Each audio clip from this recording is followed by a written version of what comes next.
Hi friends, welcome back. Winter tide అనే movie prime వీడియోలో తెలుగులో కూడా స్ట్రీమ్ అవుతుంది. మరి ఈ మూవీ ఎలా ఉందో తెలుసుకునే ముందు ఇలాంటి తెలుగు డబ్బింగ్లో వచ్చే మూవీ రివ్యూస్ కోసం మన ఛానల్ని సబ్స్క్రైబ్ చేసుకున్న భయ్య మాకు కూడా కొంచెం ఎంకరేజింగ్గా ఉంటుంది. Winter tide directed by John Barnard. ఇది ఒక హర్రర్ లాంటి మూవీ, కానీ హర్రర్ ఏమీ ఉండదన్నమాట.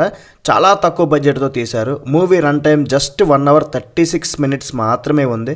ఈ మూవీని ఇంట్లో టీవీ ఉంది కదా అని ఫ్యామిలీ ముందు కానీ ఫ్యామిలీతో కలిసి కానీ చూడడానికి అస్సలు ట్రై చేయకండి. ఎందుకంటే ఇది పక్కా అడల్ట్ కంటెంట్ మూవీ. మధ్య మధ్యలో చిన్న చిన్న మసాలాలు అయితే ఉన్నాయి. సో కొంచెం చూసుకోండి. మరి అసలే వింటర్ సీజన్ ఇప్పుడు నడుస్తుంది. ఈ వింటర్ టైడ్ మూవీ వచ్చింది కదా అని మూవీ చూస్తే ఎలా ఉందంటే, అదేంటండి అర్థం కాలేదా? స్టీల్ ప్లేట్ లో తెల్లటి బుర్రే. ఇది వింటర్ టైడ్. మీరు చేయండి సైడ్. ఎక్కడ పట్టుకొస్తున్నారా బాబు ఇలాంటి ఆనిముత్యాలు? అసలు మూవీలో కాన్సెప్ట్ ఏంటి? ఏం జరుగుతుంది? ఏం జరిగింది? ఆహా, ఇలా కూడా జరగచ్చా? వామో, చూస్తేనే తలనొప్పి, చిరాకు, ఫ్రస్ట్రేషన్, ఎక్కడ లేని రోగాలు కూడా నాకే వచ్చినట్టున్నాయి. బ్రో, మరి మసాలా సీన్స్ అన్నావు కదా, బాగా ఎంజాయ్ చేసావా అని అడిగితే, భయ్యా ఏదో చూపించారు అంతే, నో సాటిస్ఫై. మనం ఎన్నో రాడ్స్ చూసుంటాం, కానీ 90 mm రాడ్స్ ఒకేసారి ఒక 100 గుచ్చితే ఎలా ఉంటుంది? అలా ఉంది. ఇలాంటి సొల్లు రాడ్ మూవీస్ లాంటి సినిమాలు నువ్వెందుకు రివ్యూ చెప్తున్నావంటే మిమ్మల్ని కాపాడాలి కదా, అందుకోసమే ఛానల్ పెట్టాం. మరి అందుకే సబ్స్క్రైబ్ చేసుకోవచ్చు కదా. మరి ఎవడి యుద్ధం ఆడితే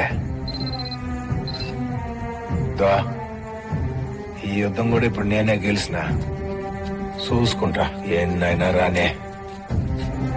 అయితే మూవీలో బాగా నచ్చింది నాకు ఏదైనా ఉందంటే నైట్ టైం ఫోటోగ్రఫీ చాలా బాగుంది. లో బడ్జెట్లో తీసినా సరే అదే బెస్ట్ వర్క్. సరే, ఇంతకీ ఆనిముత్యం లాంటి మూవీలో ప్లాట్ ఏంటంటే, ఈ మూవీలో బెత్ అనే ఒక అమ్మాయి లైఫ్ జర్నీ ఉంటుంది. ఈవిడ మన హీరోయిన్ వాలంటీర్గా వర్క్ చేస్తూ ఉంటుంది. అంటే జగనన్న సచివాలయం అలాంటి వాలంటీర్ ఏం కాదమ్మా. కొంతమంది జోంబీస్ లాంటి మనుషులు ఉంటారు. అంటే కరెక్ట్గా చెప్పాలంటే పిచ్చోళ్ళు కాని పిచ్చోళ్ళు ఉంటారు. వారిని కనిపెట్టి ప్రభుత్వానికి అప్పగించాలి. అది ఎలా అంటే, నైట్ టైం కారులో వెళ్తుంది. ఎవరైనా అలాంటి వాళ్ళు కనిపిస్తే కాల్ చేస్తుంది. వాళ్ళు వచ్చి పట్టుకుపోతారు. మూవీ మొత్తంలో సూర్యుడైతే అస్సలు కనబడ్డు. మొత్తం నైట్ టైంలోనే ఉంటుంది అంతా. అది కూడా వింటర్ సీజన్, మంచుతో కప్పబడి ఉంటుంది. ఆ ఏరియా కెనడాలో ఒక చిన్న సిటీ. మన హీరోయిన్కి ఒక ప్రాబ్లం కూడా ఉంటుంది. అదేంటంటే వాచ్ పర్సన్ డిప్రెషన్. ఈ డిప్రెషన్ ఏంటంటే, వాచ్ పర్సన్ ఇక్కడే అర్థమైంది కదా, ఎవరైనా చూస్తున్నట్లు, ఏదో చేస్తున్నట్లు, సింగిల్గా ఉన్నా సరే ఎవరైనా ఉన్నట్టు, ఎక్స్ట్రా అన్నమాట. మరి ఇలాంటి రోగం పెట్టుకుని తన జాబ్ కరెక్ట్గా చేస్తుందా, మిస్ అయిన తన నాన్న ఏమైనట్టు, అసలు ఇంతకీ ఏం జరుగుతుంది ఇందులో, ఇవన్నీ తెలుసుకోవాలంటే ఈ మూవీని మీరు చూడాలి. జాంబీస్ లాంటి మనుషులు ఉన్నారు కదా అని చంపుకోవడం, గొంతులో కొరికేయడం అలాంటివి ఏమీ ఎక్స్పెక్ట్ చేసుకోకండి. అలాంటివి ఏమీ ఉండవు.